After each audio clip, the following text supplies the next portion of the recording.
cluster funded by THI. So the cluster started last year, right after the ChatGPT came out at the end of 2022. And the cluster's name was Humanities in the Age of Artificial Intelligence. And we are lucky that THI continued to fund this cluster this year. And we have scheduled 4 calls for this quarter. So I will keep in mind for all of you and keep your email to add you to the email list. And today's event is also co-sponsored by History of Consciousness. Thanks, Max, for this. And we actually are placing the talk in the HistCon slot. Okay. It is quite a meaningful day, actually, to have this talk, because the large language model, DeepSeek, just came out last week, and it outperformed Meta. So Mark Zuckerberg was very surprised and scared Wall Street today. So the AI narrative, the rosy future of the AI narrative, had been drastically changed today. Subject of my talk. Therefore, the speaker here with us today is Dan Zimmer. Dan is a political theorist who studies the planet-scale application of human power with a transdisciplinary focus on nuclear weapons, global warming, and of course, artificial intelligence. He received a doctorate in political science from a government department at Cornell University and has since studied contemporary issues in climate science and AI with STS scholar Paul Edwards as a postdoctoral research at Stanford University's Civic, Liberal, and Global Education program. He is currently completing a book manuscript that traces the emergence of the human species as a political object from Aristotle to the atomic bomb and to anthropocentrism. I give you that Zimmer.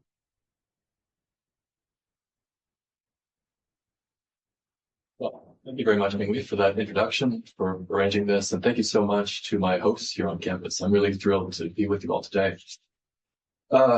As Ming-Wei mentioned, this is a moment where the rate at which AI is developing is just astonishing. And as someone with broadly interdisciplinary interests, I'm finding that I have to spend virtually all of my time just keeping up with developments in AI, which I believe is something that Verne Vinci said was a sign of the coming singularity. So hold on to your hats. Apologies if some of this has been rendered obsolete in the course of last week, but I didn't have a chance to do an entirely new talk. So that'll be an interesting topic of discussion during Q&A. But yeah, allow me to present from left, right, up, down, technology, ecology, and a new clarity in politics. Early this month, Sam Altman of OpenAI declared that his company had reached its goal of creating artificial general intelligence, or AGI. This is an enormously fuzzy phrase, but for their purposes, AGI means a highly autonomous system that outperforms humans at most economically valuable work. This would have been a major declaration in itself. However, Altman proceeded to announce that his company now plans to redirect its resources towards using the power of AGI to pursue artificial superintelligence, that is, systems that exponentially exceed the scope of human-scale cognition. Last week, Donald Trump revoked the Biden administration, what they called the Executive Order on Safe, Secure, and Trustworthy Development and Use of Artificial Intelligence. At the same time, Trump claimed credit for helping OpenAI secure $500 billion to pursue artificial superintelligence, or ASI, as part of what's being called Project Stargate. Whether they need that $500 billion, open question in light of our DeepSeek's accomplishments. But is that a wise course of action? Has our understanding of modern machine learning advanced to the stage where we can conjure an intelligence greater than ourselves without risk of disaster? The prominent AI safety researcher Eliezer Yudkowsky has loudly argued that if somebody builds too powerful an AI, under present conditions, I expect that every single member of the human species and all biological life on Earth dies shortly thereafter. Although his is an admittedly extreme position, a 2022 survey of leading AI researchers saw the median respondent place the likelihood of AI sparking human extinction at 5%. If the next major leap in artificial intelligence represents potentially existential risk, then why does research and investment in AI continue to grow exponentially? One answer clearly involves garden variety greed and a nihilistic form of capitalism that has long since placed quarterly returns above long-term human survival. Another answer, well, let's see here, that is probably what counts for Sam Altman's glib quip. AI will probably most likely lead to the end of the world, but in the meantime, there will be great companies. He looks forward to a very bright future right until that last second when he's converted to paperclips. There is also the will to power and the promise that whoever reaches ASI first will gain access to previously unimaginable technologies, the kind that can confer an overwhelming and insurmountable strategic advantage to whoever reaches them. And yet, while an overwhelming and as some clearly believe that the exponential benefits of ASI justify the existential risks, there are some highly influential people who greet the prospect of biological extinction with surprising equanimity. This faction appears to have become convinced that, as one leading AI researcher put it, biological extinction is not the point. The light of humanity and our understanding, our intelligence, our consciousness, if you will, can go on without meat humans. For these people, the history of life on Earth has culminated in human beings, and the history of humankind has led inexorably towards pooling all of our data on the internet. The future of life will now consist of processing this information via machine learning to create new forms of superintelligent life that transcend all biological limitations. This vision may seem extreme, but it is hardly fringe. Some of today's most influential technologists, financiers, and oligarchs subscribe to some version of this view. Elon Musk has loudly mused, for instance, "It seemed to me some time ago that you could sort of think of humanity as a biological bootloader for digital superintelligence. Like you couldn't evolve silicon circuits, there needed to be biology to get there." Rather than donate his money to philanthropy, Musk appears to have found a higher calling in helping life migrate from biology to bits and beyond. The world's richest person now maintains that he is accumulating resources to help make life multiplanetary and extend the life of consciousness to the stars. Musk may well want to become Emperor of Mars before he dies, but note that he does not claim to be acting on behalf of something as parochial as humanity.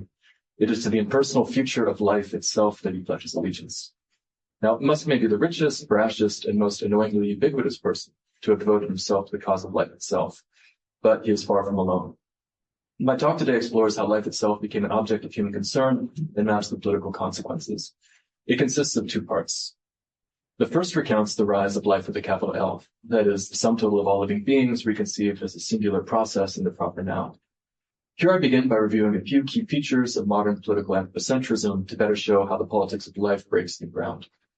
We will then explore how mid-20th century cyberneticians reconceived life itself as the sum total of everything that resists the pull of entropy in an otherwise decaying universe. From here, we will trace the rise of two rival visions for the future of life itself. One aiming to return life's complex systems to planetary balance, the other striving to accelerate life's information processes to escape velocities. The second half of this talk will then turn to explore the politics of this divide in greater detail. Here I introduce what I call an up-down dichotomy to better parse the new kinds of tension that divide the servants of life itself. This section will begin by clarifying a few aspects of the up-down dichotomy before addressing several key features of the political down and upwinds respectively. The talk will conclude by arguing that what many have taken to be a rightward political shift by the likes of Musk and his fellow techno-oligarchs can better be understood as an upwind turn. Now, before diving into the substance of the talk, however, allow me to say a quick word about the context in which these ideas developed. The material I'm sharing today represents the distillation of an article that I currently have under review. This article, in turn, serves as the précis for a two-part book project that I have been working on for the better part of 3 years now. The first book manuscript builds on my dissertation to chart the emergence of life itself as a political concept, as we mentioned, as a political object, and explores several dimensions of downward political thinking. The second book builds on my postdoctoral research in science and technology studies to recount the rise of life itself in its upwelling political prominence. I would be happy to say more about this during Q&A if anyone is interested in hearing more about the broader arc of this project. For the purposes of our present discussion, however, let's begin by considering why traditional distinctions of left versus right prove to be a poor fit when applied to life with a capital L. Here, the key thing to note is that the modern left-right distinction remains resolutely humanist. What we call Western political modernity grew out of the legacy of terrible European wars and religion. It began when early modern thinkers tried to bracket insuperable theological disputes by shifting the focus of politics from glorifying God to serving man. This meant adopting a deliberately anthropocentric, this-worldly focus. The political humanism that resulted took as its central tenets that there is something essentially unique about human beings, that this characteristic humanity is what gives life its value, and that the chief end of politics is to promote the full flourishing of man's humanity. The fact that universal man is gendered male is by no means incidental to Western humanism. Although modern liberals, communists, socialists, syndicalists, anarchists, monarchists, and conservatives of all stripes came to define man's humanity differently, all agreed that their political programs should strive to express whatever is highest in human nature while respecting human limitations. As George Orwell once put it, quote, "One must choose between God and man, and all radicals and progressives, from the mildest liberal to the most extreme anarchist, have in effect chosen man," end quote. Ever since the French revolutionaries of 1789 chose to self-segregate by seating preference, those on the left wing have typically held that human beings have the capacity to create far more universal, just, and rational political orders than those that currently exist. Meanwhile, those on the right have tended to accept some degree of inequality, irrationality, and division as a necessary consequence of human frailty. And yet, for all the fierceness of their debates, disputes between left and right remained mutually intelligible because they grew out of a shared set of underlying humanist principles. This humanist consensus held so strongly, in fact, that well into the 20th century, its fiercest critics, such as the philosopher and erstwhile Nazi Martin Heidegger, only protested that, quote, "Humanism is opposed because it does not set the humanitas of man high enough." While another philosopher, Michel Foucault, could wryly recall, quote, "A time when people supported the humanistic values represented by National Socialism, and when the Stalinists themselves said they were humanists," end quote. And yet, amazingly, right as every major point on the modern political spectrum was being redefined as some sort of humanism, scientists were rapidly undermining the foundations for believing in human exceptionalism. Today's talk aims to be more political science than history of science, so this is going to be a highly telescoped story. Suffice to say, many developments contributed to undermining the metaphysical foundations of Western humanism. These included the breaking of the great chain of being, the discovery of species extinction, new theories of biological evolution, the codification of the laws of thermodynamics, the advent of early ecology and neurophysiology, the rise of systems and information theory, and the discovery of a deep geological past, and with it the arrival of a correspondingly deep future.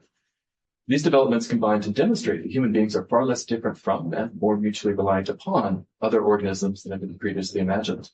I devote several chapters of my first book to tracing the winding path from Aristotelian bios to Bernatski's biosphere, and would be happy to say more on the subject during the Q&A. For now, however, the key point to note is that these developments all came to a head during the Second World War. Plucked from their isolated fields and thrown together on massive collaborative projects, many scientists realized that their disparate disciplines had begun to converge on a shared set of principles. The most general of these was a move away from the mechanistic reductionist approach that had defined several centuries of Western science and towards more inherently relational models, Baradian models even. Rather than try to break their objects of study down to pinpoint the essence of a thing in isolation, scientists in fields as disparate as cell biology, neurophysiology, and aircraft design converged on the realization that what they were dealing with could best be understood as complex information processing systems operating in networks. Perhaps no wartime researcher went further in consolidating the shift in perspective than the mathematician Norbert Wiener. In 1948, Wiener introduced the term cybernetics to describe a new scientific superdiscipline devoted to studying how complex systems survive in a hostile universe. How was it, Wiener wondered, that in a universe where the second law of thermodynamics tends inexorably to dissolve difference into sameness, some systems proved able to process the information required to secure the energy needed to maintain their complexity? Living things occupied what Wiener called an island here and now in a dying world. Accordingly, he proposed expanding the meaning of life to, quote, "cover all phenomena which locally swim upstream against the current of increasing entropy," end quote. When we conceived in these terms, it became clear that life constitutes a continuum of increasingly complex systems that shades into being somewhere between crystal and virus. From here, life extends to encompass unicellular organisms, the panoply of multicellular beings, the mutually sustaining ecosystems that form, and the ecosystem of ecosystems, that is, the Earth's ecosphere itself. At the same time, by redefining life as a complex information processing system, it becomes possible to plot human-built artifacts along the same continuum. Apologies. Everything from the humblest thermostat to analog and digital computers to human communication networks, societies, economies proved plausible along the same axis. The new cybernetic systems ecology of the 1960s soon revealed that the flows of matter, energy, and information sustaining these systems were all interconnected.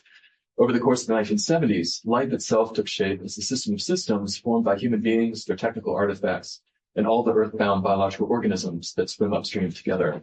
that I try to capture in this little diagram. By the end of the 1970s, the influence of cybernetics had become so ubiquitous that its borders began to dissolve, spawning dozens of daughter disciplines. Interestingly, although these signs of cybernetics all approach the world as a tangle of complex information processing systems, one group came to focus increasing attention on the complex side of life. Because every complex system requires continuous flows of matter, energy, and information, no system can be fully understood in isolation from the environment that sustains it. These environments, in turn, constitute their own systems, which have their own environments. Once you begin to map these system-environment couplings, it soon becomes clear that everything is connected to everything else. Metazoans depend on microbial communities both outside and within them. They form ecosystems bound by the vast geochemical cycles that life sustains and that sustain life in turn. Cybernetics provided a new generation of ecologists with tools that permitted them to model these complex interdependencies in far greater degrees of detail. This, in turn, opened up new fields such as systems ecology, earth systems science, and perhaps most famously, James Lovelock's Gaia hypothesis, which he referred to as simply, quote, a more convenient term than biological cybernetic system with homeostatic tendencies, end quote. At the same time, however, others pursued a distinctly different set of questions by focusing less on the complex systems side of life than on its information processing dimension. These researchers became increasingly convinced that there exists no fundamental distinction to be made between the patterns of information processing that occurs in organic bodies or the analogous computations taking place in human-built machines. New fields such as cognitive science, artificial intelligence research, and bioinformatics sprang up to study these analogies. By the 1970s, a growing cohort of people in the computing, engineering, and information sciences had ceased to recognize any functional difference between computation taking place in the human brain or on a silicon wafer. While the complex systems camp found themselves drawn more deeply into the tangle of life, those who focused on information processing tended towards ever greater degrees of abstraction from the organic world. The science of cybernetics might have continued to gently drift away from one another had it not been for the environmental crisis of the 1970s. Faced with burning rivers, killing smog, acid rain, and a growing ozone hole, early computerized world systems models convinced many that the scale of global industrial civilization had begun to undermine planetary habitability. Realizing the harms that human beings were causing to this broader biotic community, those who took a systems approach proposed adopting limits to human growth to help sustain the whole of life on a finite planet. This meant shifting their allegiance from a narrow concern with human flourishing to a more holistic understanding of how humans relate to the rest of life. The aforementioned Lovelock likened this change in perspective to a kind of conversion experience, later recalling how, quote, I began more and more to see things through her that is Gaia's eyes, and slowly dropped off like an old coat. My loyalty to the human belief in the good of mankind is the only thing that matters. I began to see us all as part of the community of living things that keeps the earth a comfortable home, and that we humans have no special rights, only obligations to the community of Gaia, end quote.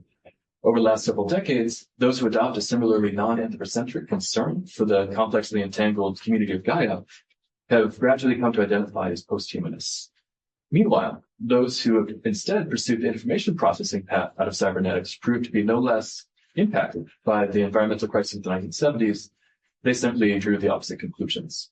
While posthumanists have come to prioritize preserving the mutually sustaining integrity of the Earth's ecosphere, a growing group of self-described transhumanists have come to view the boundaries of terrestrial biology not as limits that must be respected, but technical challenges to overcome.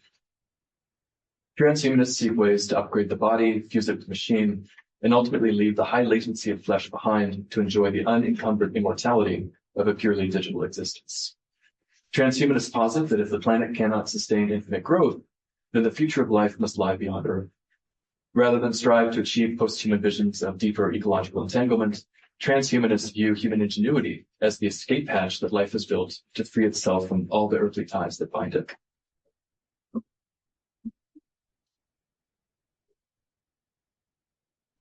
The growing tension between transhumanists and posthumanist camps has begun to gather wider academic attention, inspiring a range of alternative ways to parse this difference in orientation. Some of the most illuminating of these include, first, the distinction that the science and technology study scholar and proud HistCon alum Paul Edwards has made between what he calls a closed world of self-referential information systems and a green world whose denizens aim to, in his words, restore a more cosmic form of order, one of renewed communion among human beings atop of its forces and other living creatures. There's also the divide that the ethicist Clive Hamilton proposes between Prometheans, who he claims harbored a technological rationalist worldview confident of humanity's ability to control nature, and Soterians from Soteria, the Greek daemon of safety, who adopt a, quote, more humble outlook suspicious of unnatural technological solutions and the hubris of mastery projects. Then there's also the influential contrast that the sociologist Steve Fuller and lawyer Veronica Lipinska have established between technological proactionaries and ecological precautionaries. Some of you here, I imagine, are quite familiar with the war that the late sociologist Bruno Latour has posited in his final works between those pulling life out of this world and emerging Earth-oriented coalitions he terms the earthbound or terrestrials. There's also the illuminating continuum of techno-political alternatives that the IR scholar Daniel Dewey draws between what he terms Promethean technophiles at one pole and Luddite technophobes at the other. And more recently, the critic Adam Kirsch's 2023 tract, The Revolt Against Humanity, drew widespread popular attention to a distinction between transhumanism and what he termed an ecologically self-abnegating Anthropocene anti-humanism. The work I'd like to share with you today represents my attempt to condense these insights into a more general distinction, the kind that can help contemporaries better orient themselves when approaching the politics of life with a capital L. To that end, my work consolidates the closed world of Promethean, technophilic, proactionary transhumanists under the general heading up, while gathering the green world of Soterian, techno-skeptical, earthbound, cautionary posthumanists under the direction down. I propose using the resulting up-down dichotomy as a heuristic tool for tracking a basic tension that divides those who have switched their political allegiance from humanity to life itself. To better see how, let's now turn to consider a couple key aspects of the up-down distinction. Here, I'd like to begin by making clear that I'm by no means the first person to propose adopting an up-down dichotomy. As far as I'm aware, that distinction belongs to the pioneering transhumanist FM 2030, Neve Bredun Esfandiari. His path-breaking 1973 manifesto Upwingers proudly repudiated modern humanism by declaring that, quote, life itself is the greatest revolution. Not one for subtlety, FM 2030 used up to encompass everyone who shared his transhumanist vision for the future of life, while reserving down as a catch-all term for all those that transhumanism had left in the dust. In my own work, I repurpose up and down to draw a more nuanced distinction. While I continue to use up to designate transhumanism in its broadest sense, I apply down more narrowly to describe specifically post-human positions. This means the up-down divide does not encompass the entire field of contemporary politics. Instead, it only applies specifically to those who have come to reconceive human beings as complex information processing systems, and in doing so, shifted their political allegiance from humanity to life. Where the basic coordinates of left and right are anthropocentric, the coordinates of up and down are biocentric. Here, the defining tension between up and down concerns not just whether you favor technology or ecology, but on a deeper level, whether you conceive of life in primarily informational or systemic terms. And so, in sum, the first thing to note is that the up-down distinction primarily concerns the science of cybernetics and operates orthogonally to traditional distinctions of left versus right. It grows out of the ontological sea change that recast human beings as complex information processing systems. This makes the downwing thinking in particular complementary to, but ultimately ontologically distinct from, similar positions derived from Buddhism or indigenous traditions, for instance. The second thing to note is that while I believe that distinctions of up and down and left and right operate independently, this does not mean that they cannot be combined. If, in its broadest sense, we take left to designate a universalistic and egalitarian political orientation, and right to signal a preference for particularism and hierarchy, then it becomes possible to identify both an up left and an up right, as well as a down left and a down right. Here's one example of how these quadrants could be filled. If the up-down distinction that I've identified proves useful, then there'll be plenty of work to do in diagnosing how the rise of this new axis both alters existing left-right dichotomies while developing its own left-right polarities. At the same time, it is important to note that there comes a point where the extremes of up and down become incompatible with any remaining allegiance to political humanism. This proves to be the case for far-down movements that seek to cure Gaia of her human cancer, or for far-up visions for achieving technological transcendence at any conceivable human cost. It is in the space beyond left, right, or care for the biological human survival that someone like Sam Altman can quip about what a great time he will have right up until the end of the world. My final preliminary point concerns the kind of spectrum that up-down distinctions form. As in the case of the modern left and right, I believe the servants of life itself can productively be plotted along a single continuum. As you can see here, it becomes possible to identify a moderate middle range of positions that gradually shade towards the extremes of far up and far down. This is my attempt to typologize several broad segments of the spectrum. I would be happy to return to discuss this range of positions more during the Q&A. However, the most important thing to note at present is that, as in the case of the previous slide, those on the extremes of far up and far down care little for human survival and cannot be classed in humanist terms of left versus right.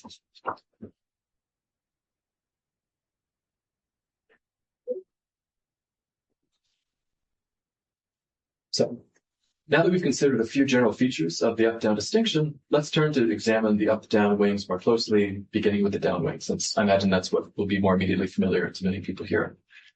In this case, one of the most defining features of downwing thought has been the way that it favors finitude and limitation. Downwing thinking refines the tragic ethos that Norbert Wiener placed at the heart of cybernetics when recasting life as an island here and now in a dying world. The downwing takes to heart Wiener's claim that, like the Red Queen from Alice in Wonderland, we cannot stay where we are without running as fast as we can. We're not fighting for a definitive victory in the indefinite future. It is the greatest possible victory to be, to continue to be, and to have been.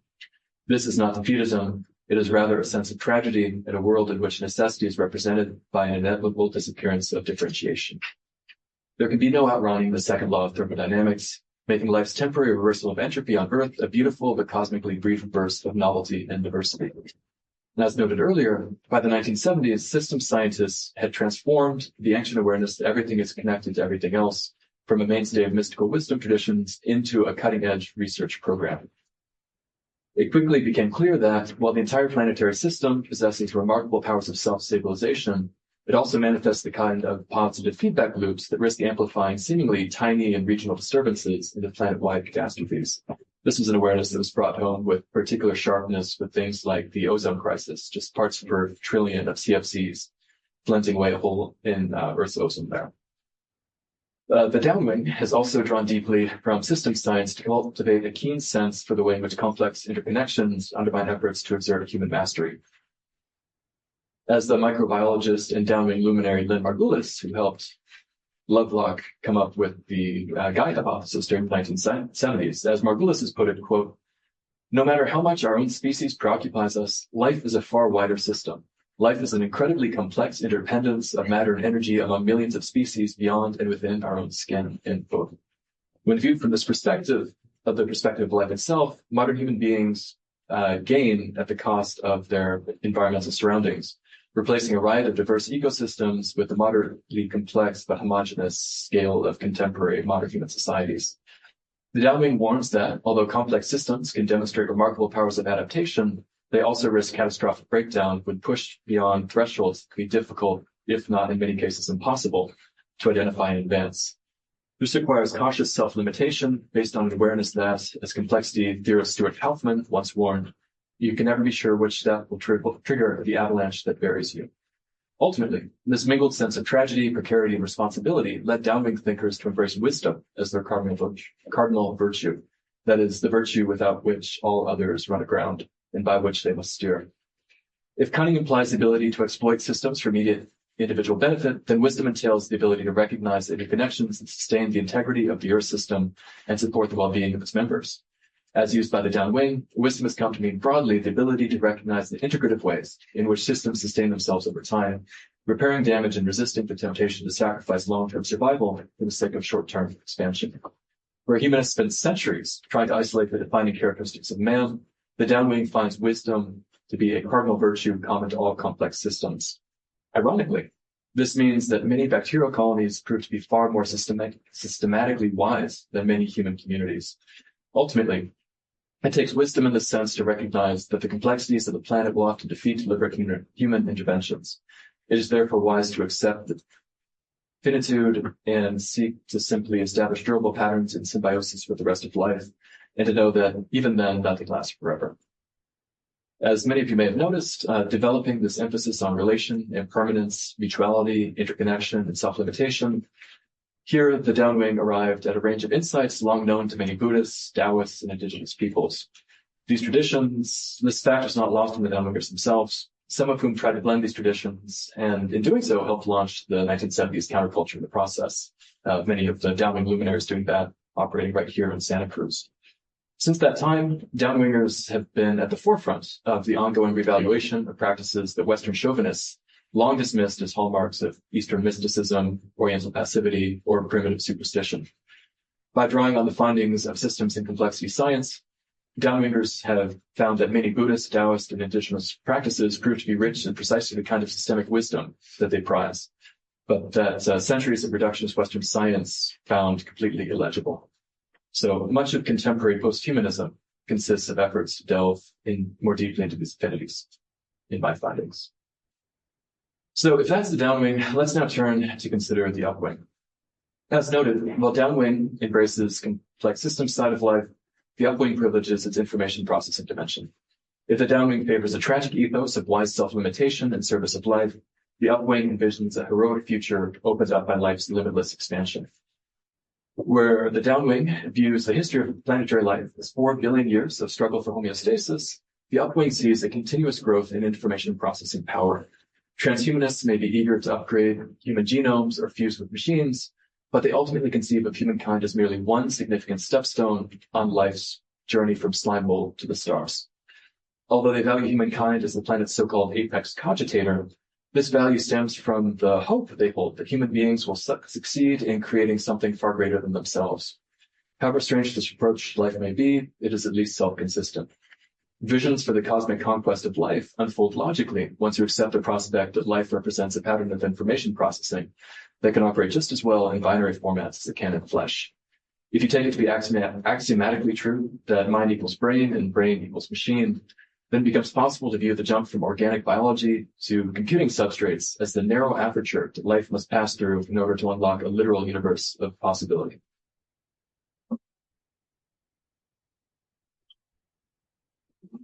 Where the downwing came to prize wisdom as the virtue that will guide life back to balance, the upwing has come to champion intelligence as the key to life's escape.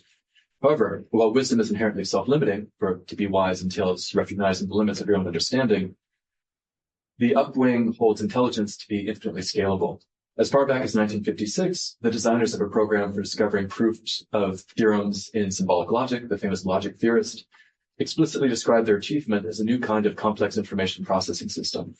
That summer of the same year saw the famous conference at Dartmouth popularize the term artificial intelligence to describe precisely that type of extrasomatic cognition. It did not take long for contemporaries to realize that if some of the most defining traits of human beings, such as their intelligence and the ability to prove proofs in symbolic logic, could be replicated in a machine, then it should be in principle possible to produce vastly greater than human intelligence.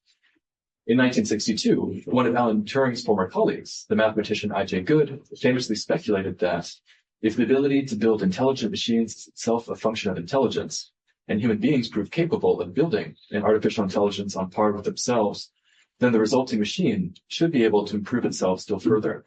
Because artificial or extrasomatic intelligence lacks the hardware constraints of a human body, it could, in principle, recursively improve itself in such a way that it rapidly leaves the cognitive capacities of humankind behind.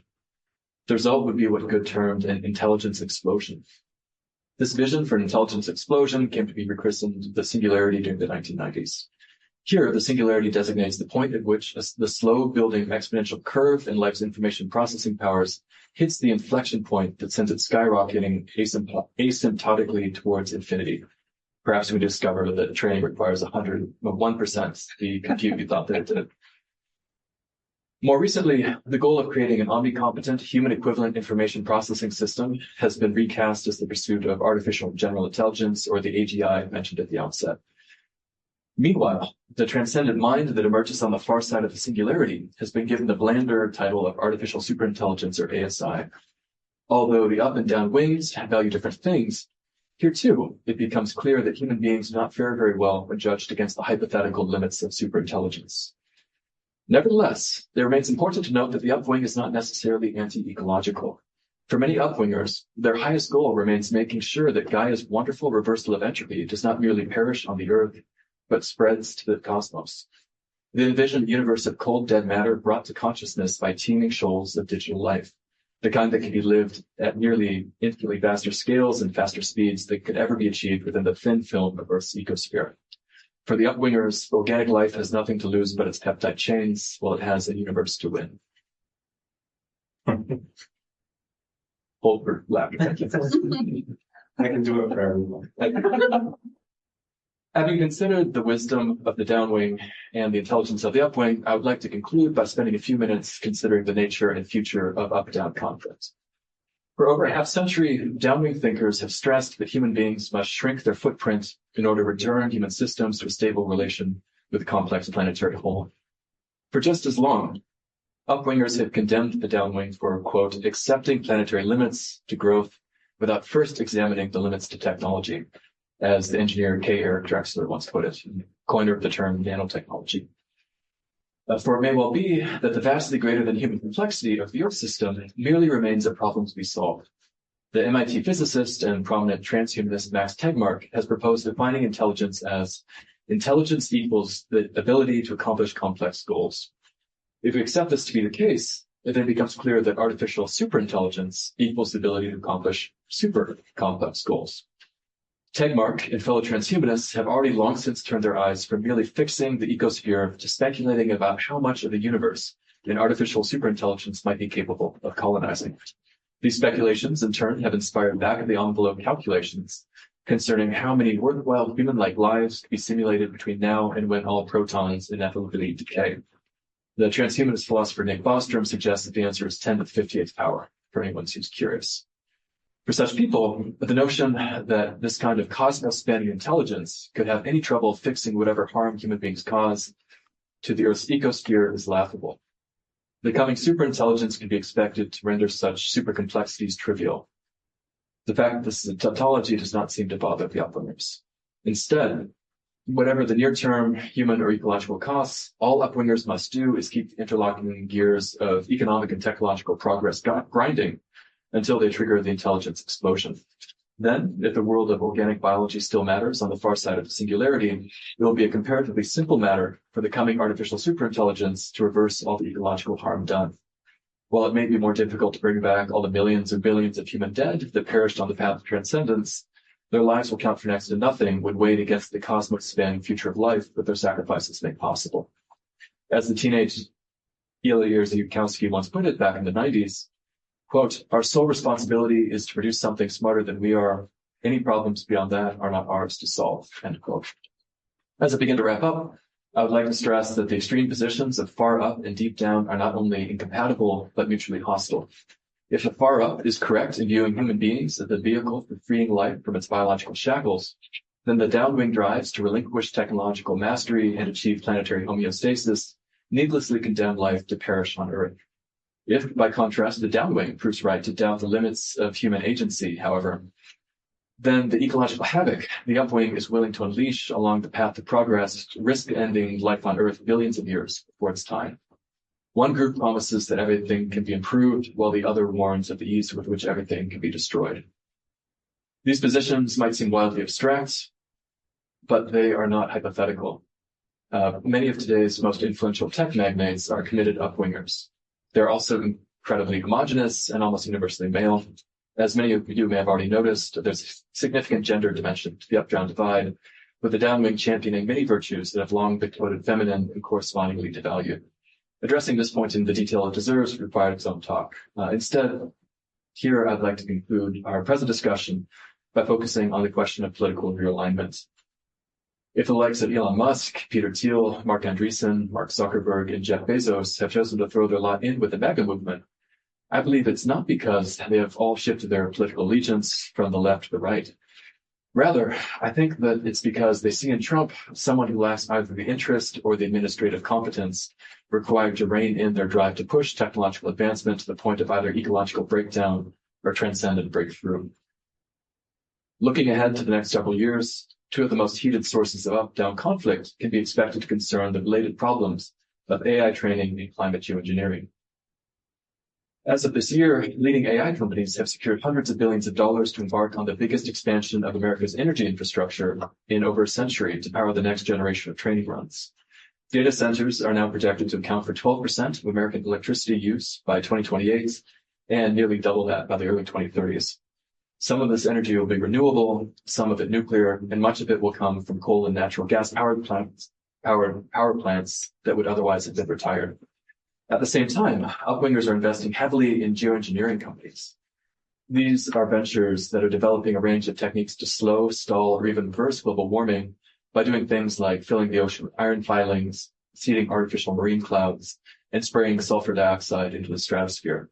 While even their backers admit that these are Promethean interventions are risky undertakings, they view this as the only way to permit business as usual to continue long enough to reach the superintelligence needed to solve the polycrisis of super complex problems that threaten to overwhelm us. So, what might the future hold? Ever since the 1970s, those on the downwing have recognized that the only certain way to sustain life on Earth is to reintegrate human beings into the cycles of the Earth system and abide by planetary boundaries. Those on the upwing, by contrast, have pursued growth without limit, finding allies of convenience on the libertarian rights as they prepare to burst from the biosphere like an egg and leave the ruins of organic life behind. Much of my research takes place under the umbrella of the interdisciplinary field of existentialist studies, so I will be frank. My fear is that whether you want to return Gaia to homeostasis or leave the mess of earth and flesh behind, those on the far ends of the up-down dichotomy have already laid the foundations for justifying the kinds of mass death that risk eclipsing the worst genocides of the 20th century. For despite treading opposite paths, both the far up and the far down have converged on the conviction that flesh and blood human beings have little, if any, place in the future of life. Where they see humankind as an ecological cancer or merely a biological bootloader, it becomes equally clear that human extinction is not the end of the world and may well render a far higher service to life itself. As the forests burn, the ice caps melt, and new AI systems continue to eclipse human capacities, we enter a world increasingly caught somewhere between technological transcendence and ecological collapse. These are extreme times, and my concern is that today's global rise of the far right may soon be eclipsed by new extremisms, whether this be the far upwingers trying to break free from human biology, or the deep downs who embrace genocide as the solution to ecocide. One urgent task for the near future involves building new kinds of coalitions that prove durable enough to resist the growing extremes of up and down. This will require convincing those who remain on the modern political left and right that no vision of human flourishing can succeed without accounting for human beings' ecological entanglements, technological entailments, and the broader demands of life itself. At the same time, while it's crucial to help humanists expand their horizons, it is equally important to build better bridges across the middle ranges of the up-down spectrum. There are many up and down wingers of goodwill eager to work across their differences towards broadly similar goals. Much remains to build coalitions that span both left and right and up and down to chart a more flourishing, enduring, and open future for humankind and the whole of life. Building these coalitions will require a slow, strong drilling through hard boards with a combination of passion and judgment, wisdom, and intelligence. In other words, it will be the work of politics. Thank you.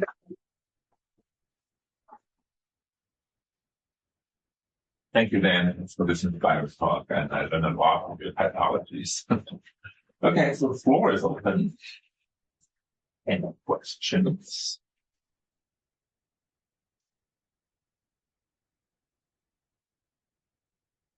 Like I saw a lot of skeptical looks. Real grilling. Yes, Stephen? I'm going to go early, but that means that my question might be clumsier and less well-formed.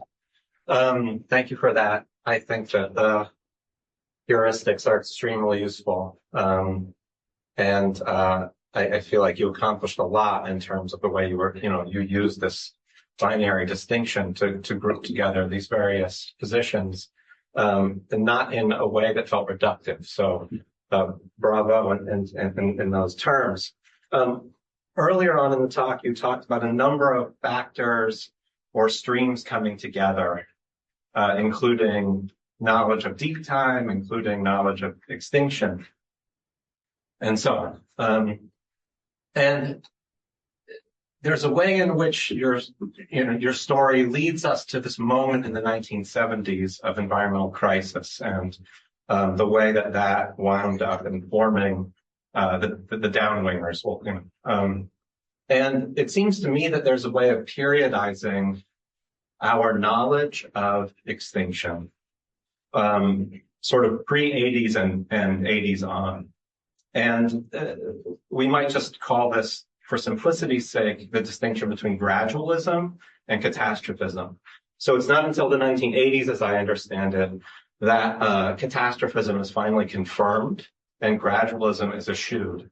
And this is largely due to the discovery of the Alvarez duo of the end Cretaceous asteroid and the crater of doom. And then, from the 80s on, as I understand it, we have catastrophism really taking the place of gradualism, both in the political imagination and in the environmental imagination, and so on. And so it seems to me that one thing you risk by sort of stopping with the story in the 1970s is that sort of shift towards catastrophism in our thinking about extinction. So I would want to invite you now maybe to think about that and share if, in your view, there's any way that the new catastrophism, we'll say, or the new paradigm of catastrophism since the 80s interacts with up-thinking, down-thinking.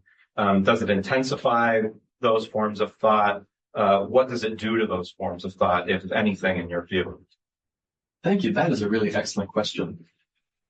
Yeah, I couldn't agree more. In my dissertation and then the book that I'm doing about kind of the rise of life, that becomes a very important chapter.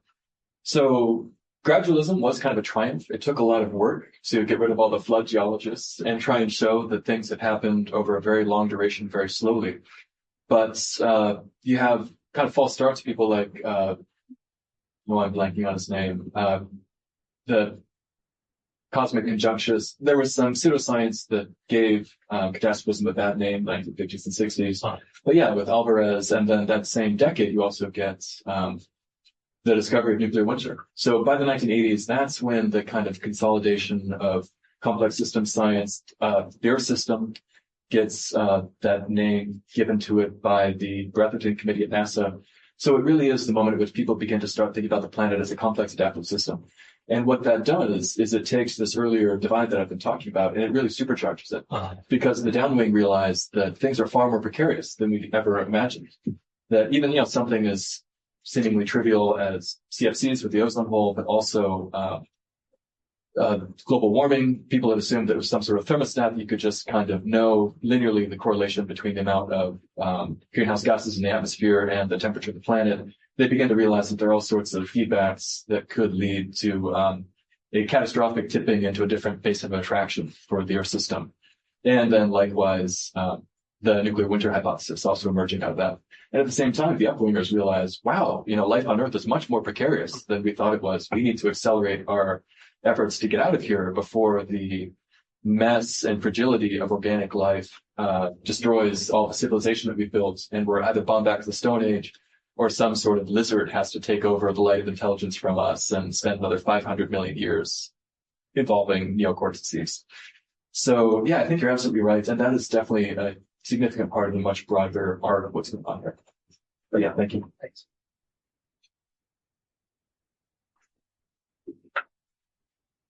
Sure, that was kind of naive question. I'm not very familiar with all this literature. So if I understood your presentation, you were saying that so up and down are both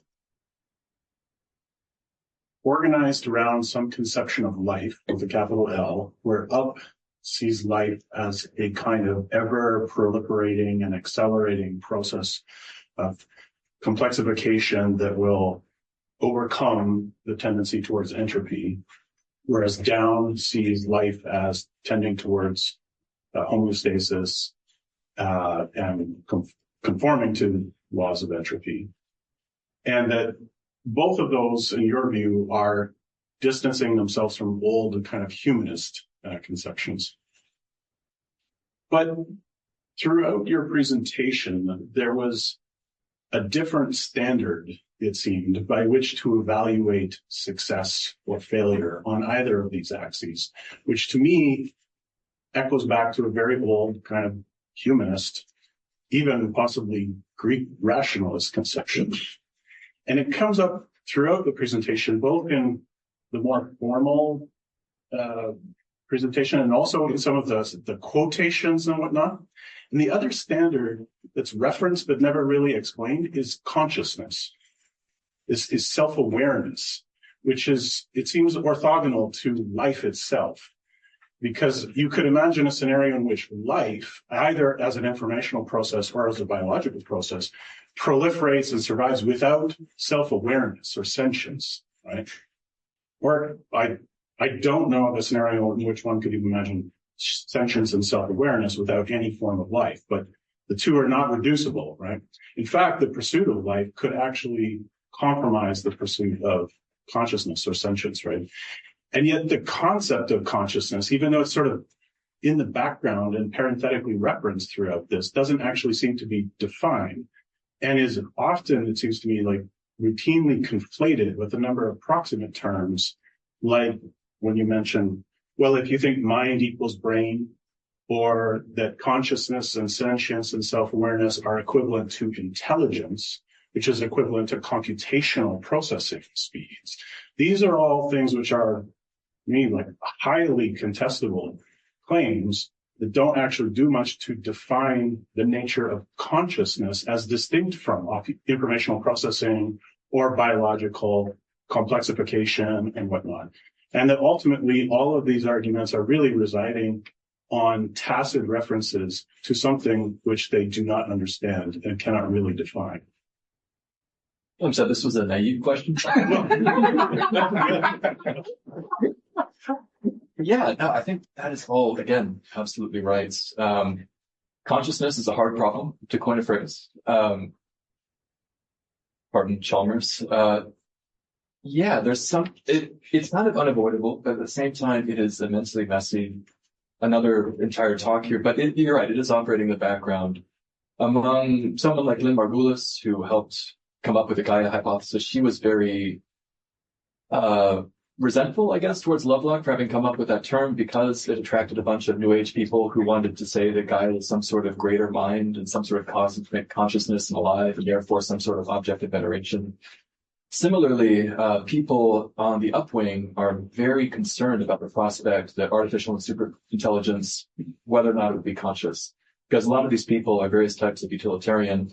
And if it can't experience pleasure and pain, then they're effectively just killing everything that can do so now for the sake of some sort of stochastic parrot zombie that looks like it's one of us but isn't, and then just turns the entire universe into more of itself.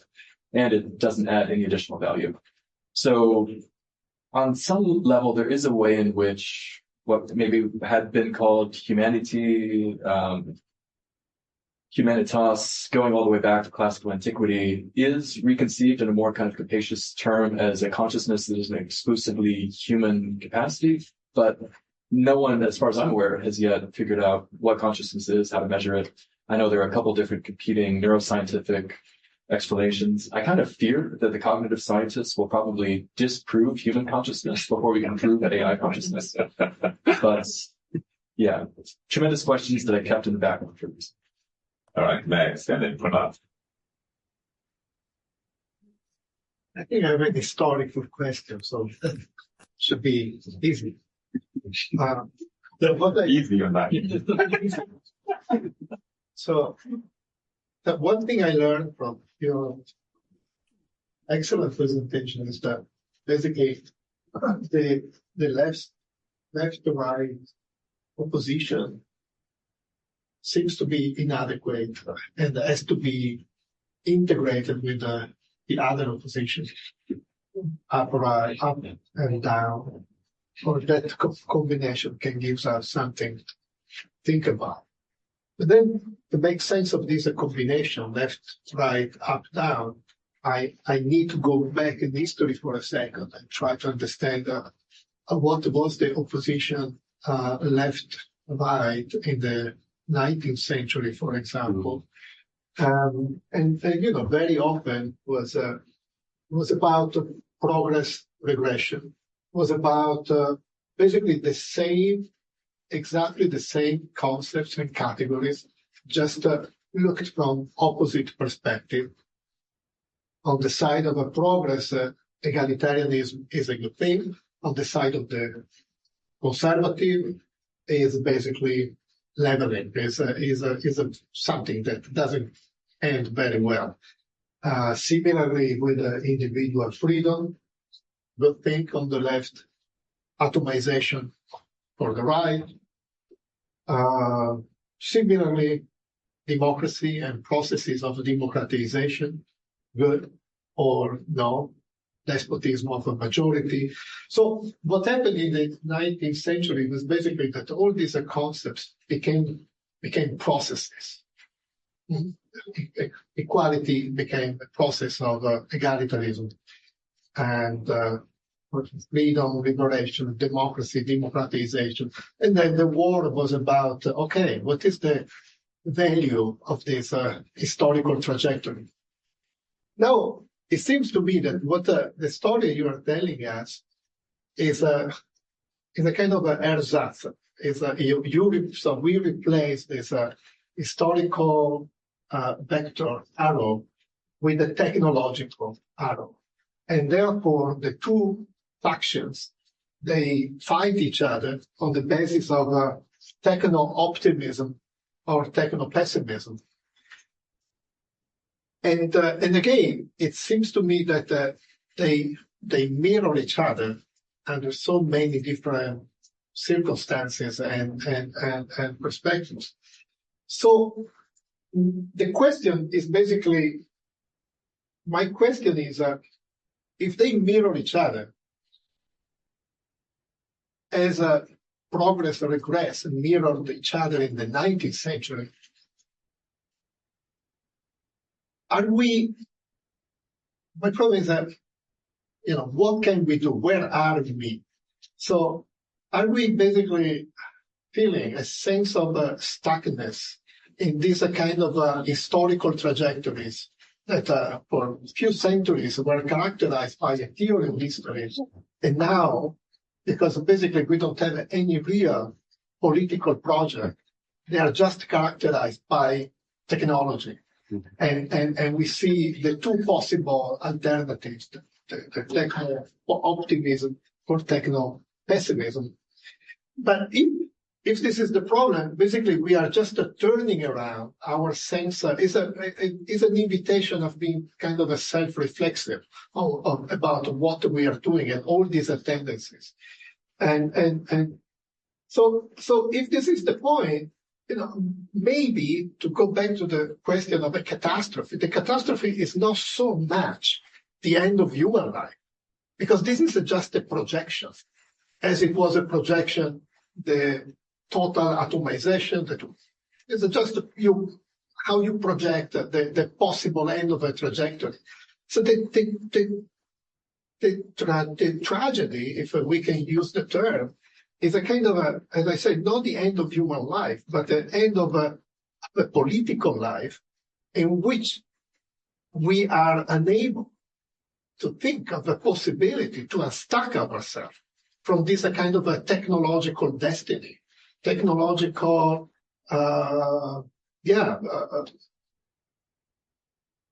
unquestionable trajectory that can only be good or bad. And instead, we don't even ask ourselves questions like, okay, how is it possible to take a control of these technologies, these trajectories, and so on and so forth. So it's a kind of to end my long question comment, is a kind of what the world looks like in the absence of a political orientation, in which basically technology is taking the place of a politics. Oh, you gave me a lot to think about. Thank you. I mean, in many ways, the tension between politics and techne goes all the way back.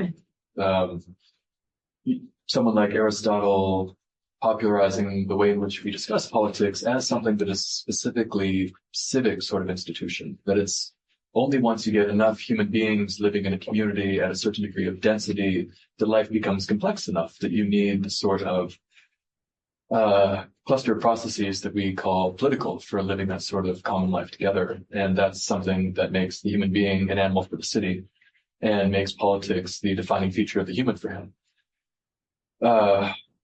And so what's really interesting for me, I think you're absolutely right. There's a way in which what I'm calling up and down are a strange reformatting of the progress and conservation, progress and regress of left and right. Where things really differ, again, like you mentioned, is in my first book, I divide into 3 sections: essence, process, system. And there's a period in the 19th century where the kind of essentializing humanism that had really defined Western metaphysics since antiquity until the end of really the 18th century gets reconceived in process terms. And that leads to all sorts of wild innovations. You get things like Nietzsche, Sorel. Ultimately, the Nazis, I think, are very much process thinkers who are concerned with the life of the species as something that's progressing and evolving. Hannah Arendt will claim that the same is also true of Stalinism and a certain type of bad historical materialism. And what changes for me in my story, where things really take kind of a systemic turn and go upwing, downwing, is once you lose the ballast of a biological human species that had been kind of serving as the ultimate bounds on process thinkers, who still assumed that you had a more or less fixed human that was the subject of that process, even if you were a eugenicist who was trying to make better humans millennia down the road. Once you begin to think of human beings as fully contingent and malleable complex information processing systems, then the sort of limitations on political process thinking fall away. And then you have people who begin to think that we're going to slip the bounds of our bodies and colonize the cosmos, and things suddenly take a very science fiction turn, effectively.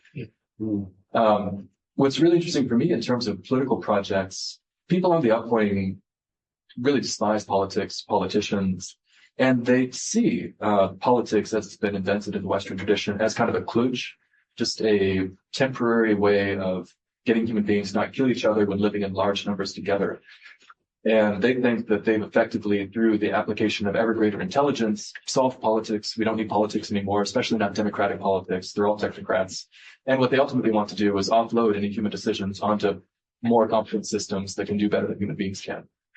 Whereas I think downwing systems and complexity thinking during the same period gave a very different sort of explanation for the value of a lot of democratic and liberal democratic processes in terms of plurality and diversity, not just being liberal niceties, but actually the ways in which human communities can develop much more robust bodies of ideas and, borrow and adapt from one another during difficult times, etc.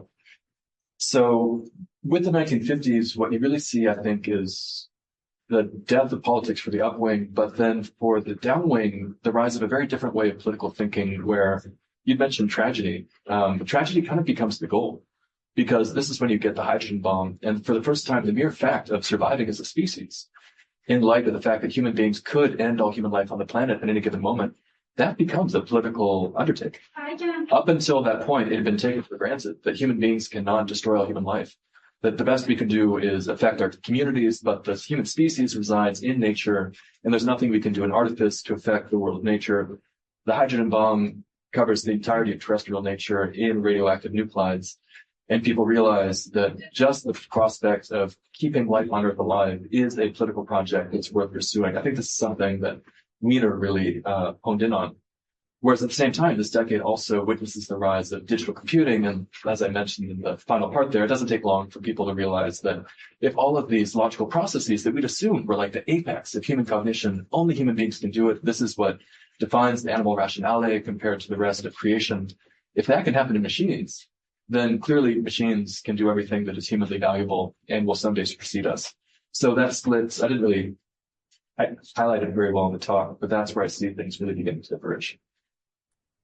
So sorry, a long answer to a long question, but a lot to think about. Thank you. Pranab and me. Oh, there's someone. Oh, okay. Hi, my name's Lisa. I'm regretting not making the short drive over to Santa Cruz from Carmel, but it's nice that you are providing this opportunity for a hybrid discussion. So if I may, I'd like to step back and take a look at the way the concepts were framed as a way to get into my question. So immediately the left, right, up, down. If we recall the work of Lakoff and Johnson, we know that these metaphors are part of much greater webs of association, and unfortunately, what's baked into our language, particularly with the up-down distinction, is its association with good and bad. Up is good, down is bad. And we don't even have to think about them because they are so baked into the conceptual structure of our language. And so I see that as, potentially giving you some problems down the line as you try to put this forward. Because, we do think of wisdom, for example, as being good, but it's in the down position, and that could give people some cognitive dissonance in terms of understanding your theory. Now, this kind of framing is still also very much within an either-or mindset. We're still thinking essences, to use your term here. And I would venture to say that this kind of that either-or thinking keeps us stuck in these kinds of dichotomies, and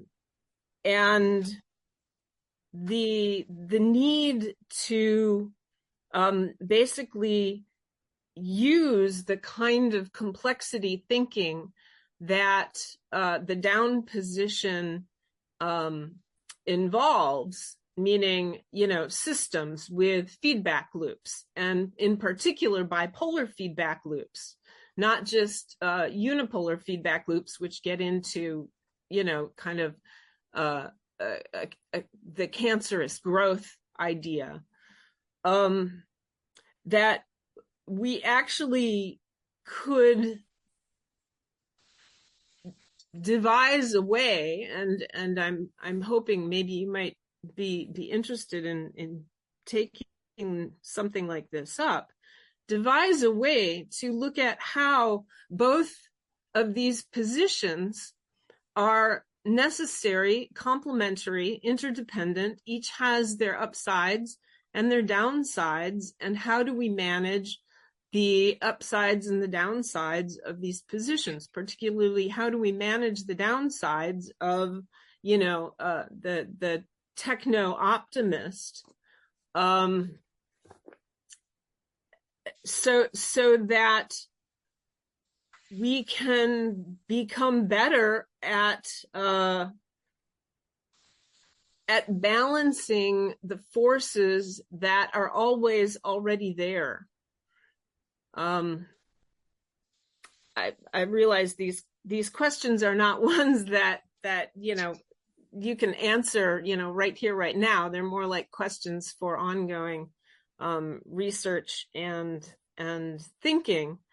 But I'd just like to point out the necessity for bringing in the both and position to this whole conversation about the future of life, the future of intelligence, and what our role is in it.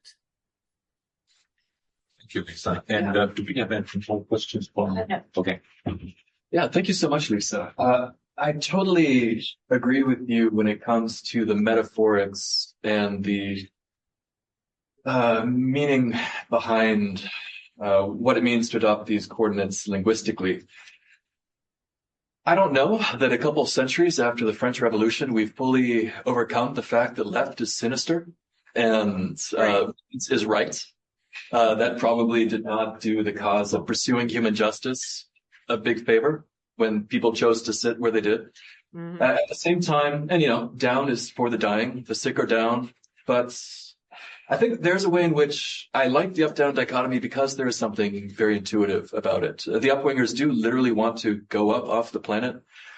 Some of them have adopted black as their color, the black of the night sky, the black of black sky thinking. And they really like the fact that they are up, they are right, they're all the good things. But then there's a way in which down is roots, it's foundation, it's digging your fingers into the humus and being attached to the rhythms of the Earth system. And I think that in the course of the last 50, 60 years, especially at a place like, just look at the way Santa Cruz, UC Santa Cruz campus has been built, really revaluing down in new ways. And all of those virtues that had been really kind of marginalized by the Enlightenment. And to the extent that this does seem to represent some sort of binary, I agree with you. It should be both and. And I will out myself as being a center down, I think, on the spectrum that I've built. But I think it's very important that, to your point, there are downsides of the upside and upsides of the downside. And we need wisdom and intelligence. These things are both very important. And the worst possible outcome would be the extremists on one end or the other triumphing. There's a lot of room for bridge building and finding common ground. And again, I think that is just very urgent political work that needs to be done in the time that we have before the loudest voices wind up colonizing this debate. So yeah, thanks a lot. Thank you. So Pranav and me, anyone else? Armin and you. Okay. Okay, so I'll be fast. So thank you. This was really, really wonderful. I think I'm going to pick up a little bit on what Lisa was saying. Hi, Lisa. Good to see you. So I was trying to understand. So I think that the historical lineage was really great, like the way in which the sort of the reaction to complexity could lead into these two different directions.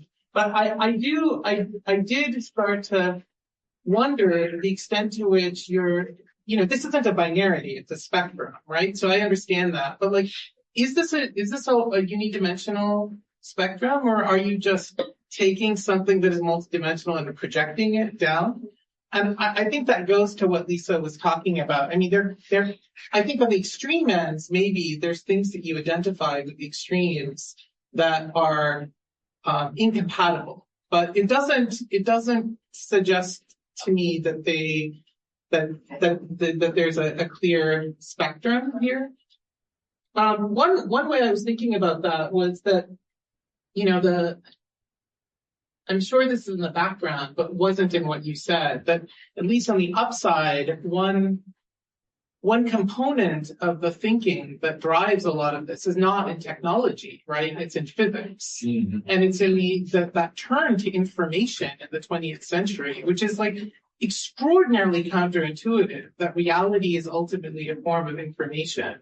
But by doing that, they align themselves with a certain view, like a certain metaphysics, right? Whereas on the downstream, you have the embrace of a certain kind of complexity theory. So they both have like very, very, these intellectual traditions in the sciences.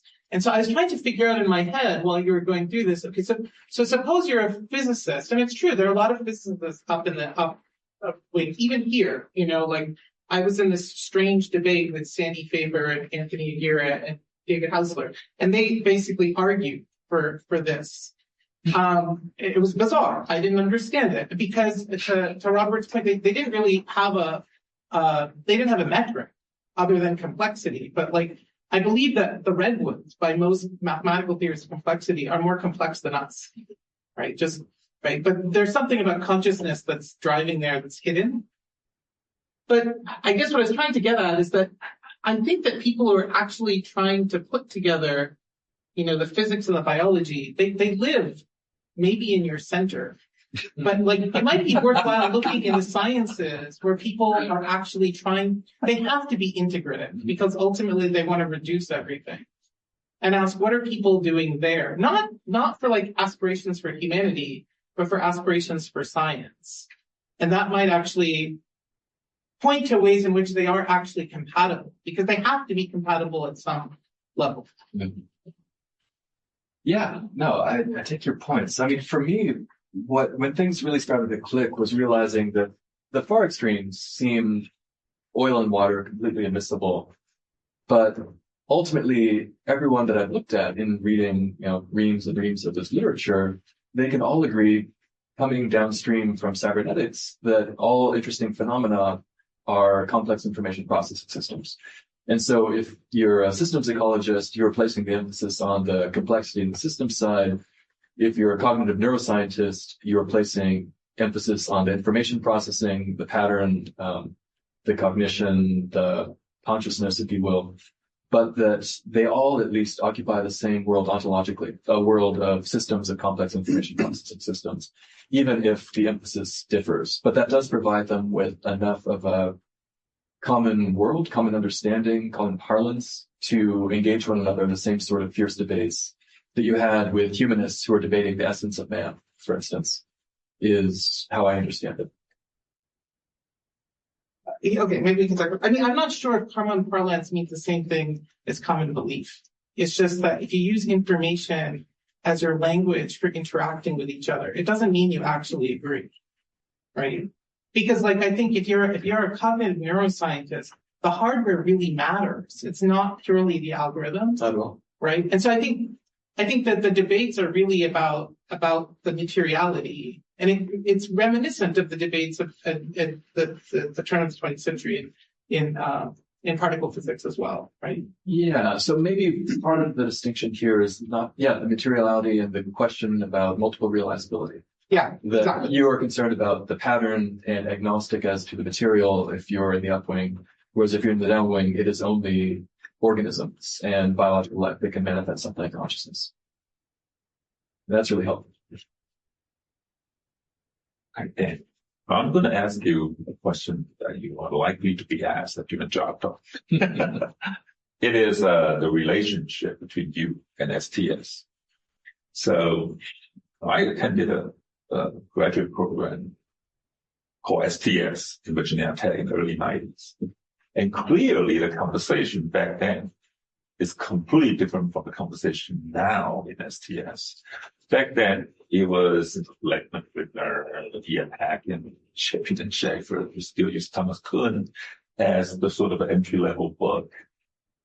But it is precisely, at that time, in the 90s, right, the takeoff of the genetic science and the data science took place and allowed this kind of conversation and typologies to emerge. Betty Hostler represents that kind of genetic progress, right? We understand now, by mapping everything to information, that is what life's all about. And the data science makes artificial intelligence possible because the T, letter T in GPT stands for transformers, and the model we knew 2 decades ago. The only reason we could have that kind of generative model is because, on the one hand, enormous amount of computing power. On the other hand, sea of the data to train, right? Both of which now have been just changed yesterday. But it is this kind of the shift of a discussion in STS make this kind of a conversation possible. And I understand your trend in political theory, so I wonder how you would see STS now as an inquiry or as a field or as a program. How would you like to relate to it? Well, thanks. That's a great question. Fortunately, Job Talk is for political science rather than STS. I would definitely say that I understand STS a lot less well after having done a 2-year postdoc extensively in the field. I mean, in many ways, it was very much ahead of the curve in terms of being very cognizant of all the things that I'm describing, the work of great UC Santa Cruz scholar Donna Haraway. plugged into all of this and saying things that were kind of fundamentally illegible to all of the humanities colleagues who just didn't get the kind of deeper post-cybernetic paradigms that were operating in the background there.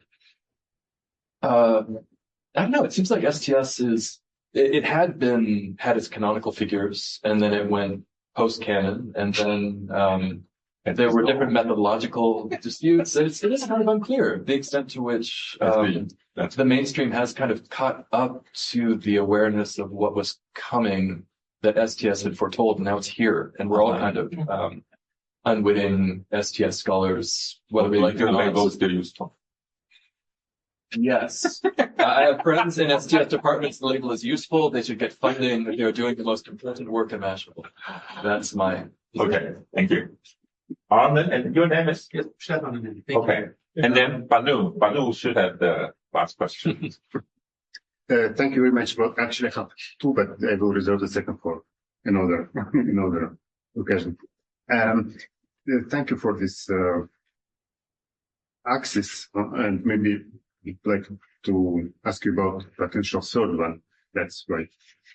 So I will start with your distinction between technophile and technophobic, which you put from the same, like the opposition between up and down. And I'm not sure exactly that it's exactly the same, like up and down, because you can think, for example, about the fact that the downwing, as you call it, can be technologically intensive, like all the earth science, big data. Actually, big data comes from earth science historically, if I'm not mistaken, right? So it can be very highly technologically intensive and technophilic for the future. And on the other side, well, it's a little bit more difficult, but maybe we can think about some examples where the upwing are a little bit skeptical about some technologies or, okay. So hence my question, which would be, do you think that maybe another distinction which could play here is not about up and down or technophile or technophobe, but about surprise and mastery? So classically, in modern thinking, let's say we associate technology with mastery of the matter in kind of naive Cartesian idea, you know. I'm not sure actually that Descartes is about mastery, but this is a different discussion, right? Recently, and I take this from Jean-Pierre Dupuy, actually, he was working on this idea of surprise. If you see how the engineers are working actually, when you build a bridge, you want to master like parameters, right? But when you do ChatGPT, you don't want to master. You want to have a surprise. So this is a different distinction. And so this is very recent, I think, in the history of technology. It comes with computer science and very recent computer science, not like first artificial intelligence, which first artificial intelligence, I think, is still on the side of the, let's say mastery of the phenomenon. The symbolic systems. Yeah, exactly. Yeah. But the recent development for me are clearly on the side of the surprise. Let's say we want to be surprised. Well, I mean, not personally me, but I mean, in general. I can do it a little less. Okay. So what do you think? Maybe it's a kind of third axis, which may be on your coordinate system, right? Yeah, I could add a z-axis. I'm sure it would be. I would gain a lot in explanatory power, but also lose a lot in parsimony. Yeah, I certainly don't intend for this to be omni-explanatory. I think that there's a lot of power in the right amount of reduction, getting the signal in the noise, and then using that initial point of orientation to then allow things to complexify again. But yeah, no, I take your point. Surprise and mastery, I think you could also characterize that as a concern with emergence and reduction. Mastery projects are things that you can take apart like a bridge, know every single piece in isolation and put them together and know how it all works. Whereas since the machine learning revolution, AI has been all about shocking emergent properties. One of the most illuminating and disturbing experiences I've had in the last couple of years was seeing Fei-Fei Li and the CTO of Microsoft talk about what it was like to see GPT-4 come out of the oven. and realized that it acquired all sorts of new capacities just by virtue of having been run on a much larger volume of training data. That then they couldn't account for how that had happened. And to realize that the people who are ostensibly running the show just have no idea what's going on, what the capability overhangs are here. Anything in all the hidden layers is just astonishing. But yeah, so I mean, to a large extent, there is a way in which people in the downwing are interested in the emergent processes of the earth as something that will always exceed human mastery projects. And likewise, it's an awareness of the ease with which those sorts of emergent systems can lead to really unpleasant surprises that cause a certain mastery-minded upwingers want to get the hell off the earth as fast as possible. But I think that what's really important is, like you say, technophile, technophobes, we learned about the earth system, we learned about, even the limits to growth through computer models. The best work on the downwing has been very technologically engaged. And so I think that downwing becomes self-defeating once it becomes technophobic in some of its more kind of neo-Ludic extreme incarnations. And so I think it's really important that you find middle grounds, do bridging work between downwingers who are technologically engaged and upwingers who are ecologically concerned. Thank you. Thank you very much for the intriguing talk. I found lots of that, what you presented resonating very well with my research interests. And I have a couple of questions, but I limit to the one you already halfway mentioned that I'd like to follow up on that. So the one you already halfway answered, I'd like to follow up on that. You mentioned the influence of cybernetics and how, that's how I understood it, I would be both upwing and downwing to some degree perceive life as an information process, but then there's different emphasis, as you said. But if that's the case, I wonder if there's not a more interesting or more important distinction in the concept of life, and that might be how life, according to dispositions, relates to their environments. And then, well, the downwing position to me seems to understand life as deeply intertwined and embedded, depending on certain natural environments and not being able to abandon them, to go beyond, etc. While the downwing position maybe tries to transcend them, or do they try to replace them rather by technical environments that are more controllable, that are more stable, that are more predictable than those natural environments? And then wouldn't that imply a change also in the goals of these positions when upwing tries to get more stability or, well, homeostasis, as now you said, the downwing would get like homeostasis enabled by technology and not by natural behaviors. Yeah, I think that you're right about the question of life being embedded and the extent to which it is abstractable from the substrates in which it runs. I think it's precisely because the downwing takes life to be something that is fundamentally biological and organic and kind of inextricably entangled on a planetary level that causes them to really prize homeostasis. Whereas it's because the upwing does want the sort of insulation that you're describing from these contingencies that causes them to look at life as something that can be migrated from organic bodies to silicon substrates. But the moment they've done that, they no longer need to be concerned with planetary homeostasis because most of the universe is silica. You can just go out and send von Neumann probes full of nanomachines to convert the nearest galactic cluster into even more life. And if you have broken all the biological bottlenecks, then it's the logic of a bacterial outbreak, or human modernity that also from the perspective of Gaia looks like a biological outbreak. But it is very much what a certain type of coked up capitalist tech financier assumes the purpose of life to be. And they just kind of take for granted that that's what it would do if it didn't have to worry about polluting its environment. But I'd love to hear more about your work. All right, Banu.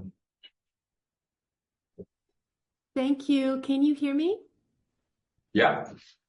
Dan, thank you so much. This was a really, really fascinating presentation, and I'm sorry I can't be in the room in presence, But it was really, I'm still processing a lot of the things that you said. And I think I'm really struck by the kind of quadrant that was one of your slides, the right, left, up, and down, and how you plotted some of the various tendencies of the present according to these different dimensions.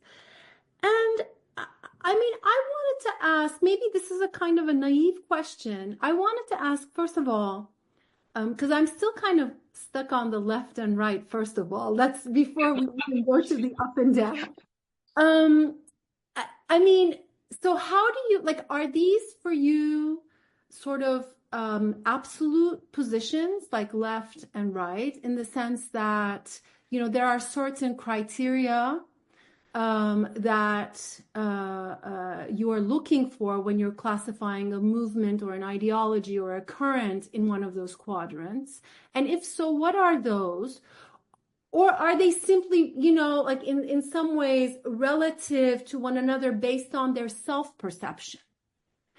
Why I'm asking this question, it's because, I mean, I can imagine, I mean, it's hard to imagine because it's so out there, like the transhumanist mindset, but from the perspective of a transhumanist, all the posthumanists are quite reactionary, I suppose. Or from the perspective of a posthumanist, the transhumanists are extremely reactionary. So how does it work then, that the left and the right? How do we translate them back into hopelessly anthropocentric categories? And I'm curious to know how, for example, I mean, not just like technological progress, regress, but like, how does social justice play into this? If that's one of the criterion by which we separate left and right.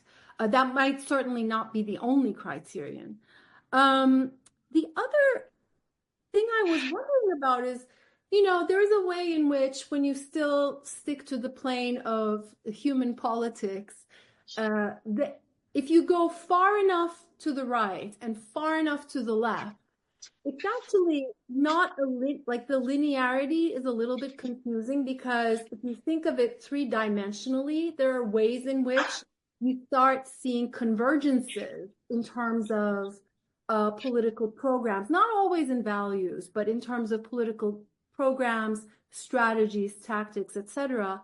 I'm wondering if you did adopt a more three-dimensional modeling rather than the quadrants, whether you would see at the extremities of the transhumanists and the posthumanists similar convergences, or are they really, you know, wide apart from one another?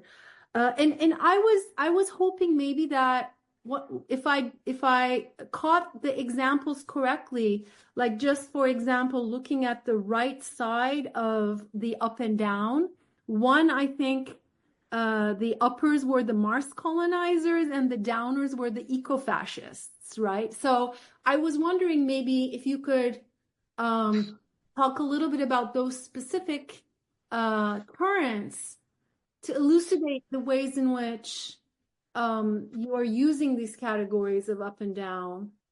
And then you have the egalitarian transhumanists versus the Mars colonizers as the left and right of the uppers, if I caught that correctly.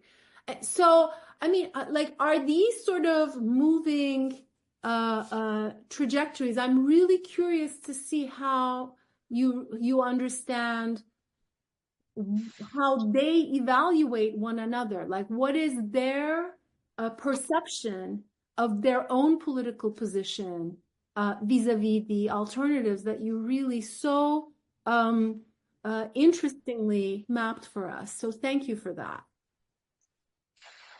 Oh, thank you, Banu. Man, I feel like back in Currents in Marxism at New School in 2010. Yeah, so much of what I know about left and right wing thinking I owe to you. So this is really a neat opportunity. To your first points, I do think that these are absolute positions that do largely correspond with their self-perception. And it does, at least for me, when things really began to click in terms of understanding how these things that seem so contrary to one another could actually be related. It was because the upwingers do really think that everything that is humanly interesting is infinitely scalable, has to do with our intelligence, and kind of the information processing dimension of our existence. Whereas the downwing really does think that what is most important about human beings are the elements of ourselves as complex systems in relation with others, and ultimately the whole of life itself. And that's not something that we can abstract away from, or that we do at our own risk. And so there's a way in which, going back to the 1970s, the downwing has been very reactionary against a certain type of ecocidal modernity that they see as leading towards ruin. Whereas at the same time, the upwingers are also, to some extent, reacting against all of the victories of ecological environmentalism. And, we're seeing a very kind of revanchist moment right now with, who knows that the EPA will still be around by the time I give this talk next. But yeah, given that, the question of social justice is an interesting one. One of the ways forward for this research for me is trying to figure out what becomes of all of the kind of left and right political shibboleths that are really important if you are concerned with human well-being, and what happens once that is inflected with up-down concerns. I think that for the upwingers, they would say that social justice among human beings requires a degree of technological engagement, that we've got all sorts of technologies that are being created that will allow human beings to kind of transcend the human condition. And some on the left are really concerned, the egalitarian transhumanists, with making sure that the fruits of genetic interventions or cybernetic implants are available to all human beings so we can enjoy a much more kind of just post-human future in the upwing sense. And then people on the right say, it's going to be amazing. We are going to use all these things to kind of break away from the herd and kind of have this horrible Nietzschean overcoming that leaves everyone else behind in the dust as they become some sort of not just conceited Superman, but someone that is operating basically a speciation, a breaking away from the rest of human species through these technologies. So that would be the right wing, the very particularistic, anti-egalitarian approach to the upwing. And then similarly, I think that for the downwing, they would claim that you can't have social justice among human beings without acknowledging the broader claims of planetary ecological relationships. And that, even the ostensible left-wing projects of the Soviet Union or the United States left ecological deserts. What happened to the Aral Sea with the victory of socialism in Eurasia?